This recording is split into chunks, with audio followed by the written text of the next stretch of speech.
Oke, bismillahirrahmanirrahim. Kembali lagi kita akan membahas mengenai sifat-sifat nilai mutlak. Kalau sebelumnya kita sudah membahas ya definisi dari nilai mutlak kita sendiri. Nah, nilai mutlak juga memiliki sifat-sifat nih. Ada 6 sifat ya. Sifat-sifat ini sebenarnya tidak perlu dihafalkan. Kenapa? Karena ini dapat dibuktikan ya melalui contoh-contoh. Kalau misalnya dihafalkan itu kurang seru ya, kurang relate. Nah, kita mulai sifat yang pertama. Sifat yang pertama ini disebutkan bahwa ketika nilai mutlak dari A itu selalu lebih besar atau sama dengan 0. Memang iya. Coba kita pakai contoh. Misalnya ibu punya mutlak 3. Maka hasilnya 3. Oh iya benar, 3 lebih dari 0 ya. Misalnya ibu punya minus 5 dimutlakan maka hasilnya 5. Oh benar, 5 itu juga lebih dari 0. Coba yang hasilnya 0 berarti kan mutlak dari 0, yaitu 0. Oh berarti kesimpulannya ini terbukti ketika apapun bilangan real ketika dimutlakan maka hasilnya selalu lebih dari atau sama dengan 0. Ya, jadi tidak ada bilangan yang ketika dimutlakan dia kurang dari 0 atau negatif. Jadi semuanya positif. Ya, mutlak dari 6, 6. Jadi semuanya positif. Nah, kemudian sifat yang kedua disebutkan bahwa ketika mutlak A itu sama dengan mutlak dari minus A. Contoh misalnya, mutlak dari 3, maka sama dengan mutlak dari minus 3. Iya, benar sih, hasilnya tetap 3. Kemudian misalnya mutlak dari minus 11. Ketika dimutlakan berarti hasilnya 11 kan? Walaupun dia dikali minus lagi, minus dari 11 ya menurut sifatnya, maka sama aja dia mutlak dari positif 11 yaitu 11. Ya, jadi terbukti ya kalau misalnya ketika dikali negatif juga di dalam mutlak juga tetap hasilnya mutlak dari A. Nah, kemudian sifat yang ketiga ini penjumlahan ya. Ketika A plus B maka B plus A ini sama aja kalau misalnya dia tidak ada tanda mutlak kan. Kita tahu bahwa 2 itu sama dengan 2 tambah 3 ya. Sama ketika dia dimutlakan, oh ternyata ketika dimutlakan dia muncul sifat sama aja ya. Jadi mutlak 5 sama dengan mutlak 5 sama dengan 5. Misalnya mutlak minus 2 ditambah 3 sama dengan B.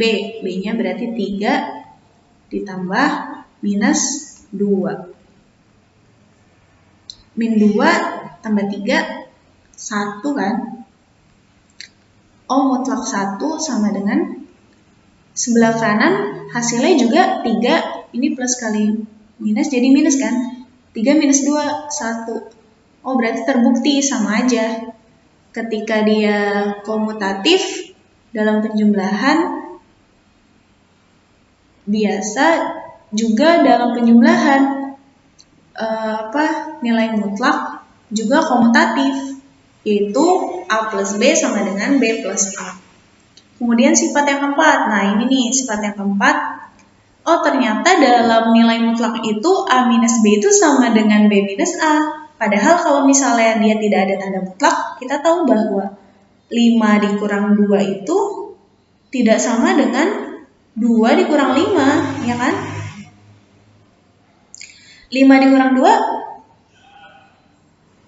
itu kan 3, tidak sama dengan 2 dikurang 5 yaitu minus 3. Tapi kalau dalam mutlak ya menjadi 5 minus 2 itu dimutlakan menjadi 2 dikurang 5 dimutlakan. Ya. Dimutlakan itu hasilnya sama yaitu 3. Karena kan ketika dia dimutlakan, dia jadi sama, yaitu jadi positif 3. Seperti itu. Maka dia ada kaitannya dengan sifat yang kedua tadi ya. Tetap ketika hasilnya dia negatif, yaitu mutlak dari -3 nih, yang ini kan jadi mutlak 3 ya. Ya udah, balik lagi ke sifat yang kedua, dia tetap mutlak dari A, yaitu hasilnya A, yaitu 3. Seperti itu. Nah, yang sifat yang kelima, ketika A kali B, maka hasilnya adalah mutlak dari A dikali mutlak dari B. Contoh misalnya, mutlak 6 kali 3. Maka sama aja dengan mutlak 6 dikali dengan mutlak 3 hasilnya. Ya, 6 kali 3, 18. Sama dengan mutlak 18 juga. Mutlak 6 kan 6 dikali mutlak 3 kan 3, berarti 6 kali 3 juga 18. Berarti terbukti 18. Nah, kalau misalnya sifat 5 itu terbukti, otomatis sifat 6 juga terbukti ya. Ketika pembagian, ketika ada mutlak -2 dibagi dengan mutlak -1, maka hasilnya juga mutlak dari -2 dibagi dengan mutlak dari -1. Ya, sama dengan 2/1. Yang atas kan jadi positif ya, berarti sama dengan 2. Seperti itu.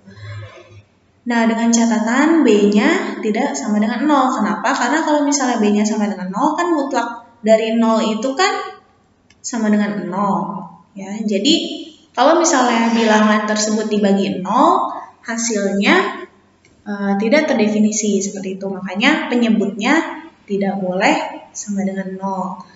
Nah, untuk yang sifat 5 ini sebenarnya hanya berlaku dalam bilangan real. Tapi tenang aja, di kelas 10 ini kita bicara seputar bilangan real ya. Jadi tidak sampai bilangan yang imajiner. Kira-kira begitu ya sifat-sifat dari nilai mutlak 1-6. Jadi tidak perlu dihafalkan, tapi kalian ketika diberi contoh bisa gitu ya paham mengaplikasikan sifat-sifat dari nilai mutlak ini. Sekian, terima kasih. Wassalamualaikum warahmatullahi wabarakatuh.